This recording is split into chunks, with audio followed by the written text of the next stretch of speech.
Bismillahirrahmanirrahim. Assalamualaikum warahmatullahi wabarakatuh. Perkenalkan, nama saya Alvina Nugraini, NIM 190205089. Saya dari kelas 19A3, Prodi D3 RMIK. Di sini saya akan sedikit menjelaskan tentang gangguan mental organik. Gangguan mental organik adalah gangguan mental yang berkaitan dengan gangguan atau penyakit sistemik atau otak. Sedangkan organik sendiri adalah sindrom yang berkaitan dengan gangguan atau penyakit sistemik yang dapat didiagnosa. Adapun penyakit dari gangguan mental organik adalah demensia atau berkurangnya daya ingat atau disebut juga dengan pikun.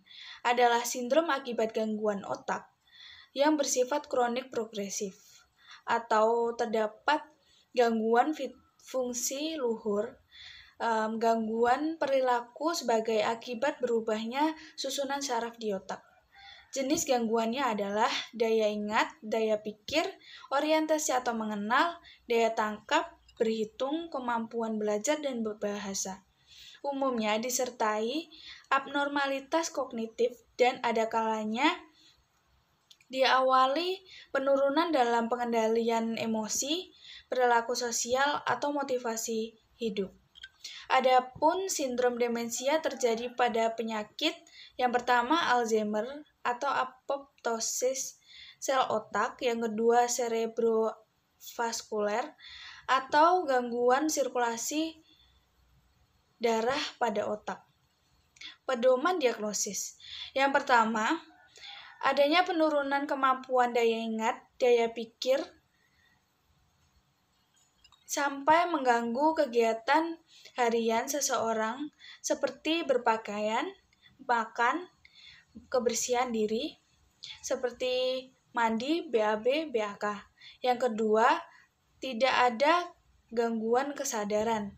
Yang ketiga, gejala dan disabilitas atau gangguan sudah nyata minimal 6 bulan. Adapun yang pertama, demensia pada penyakit Alzheimer adalah penyakit degeneratif otak primer, neuropatologis dan neurokimia yang khas akan menjadi racun di otak karena tidur malam yang kurang, defisiensi insulin, kopi, dan lemak jenuh. Biasanya onset berkembang secara lambat, tetapi pasti dalam beberapa tahun, 2 atau 3 tahun. Demensia pada penyakit Alzheimer onset dini dimulai sebelum usia 65 tahun, kemudian terjadi relatif dini, penurunan yang cepat meliputi afasia, gangguan bicara, agrafia, gangguan komunikasi, kemudian aleksia, hilangnya kemampuan membaca, apraksia, hilangnya kemampuan bergerak. Onset lambat.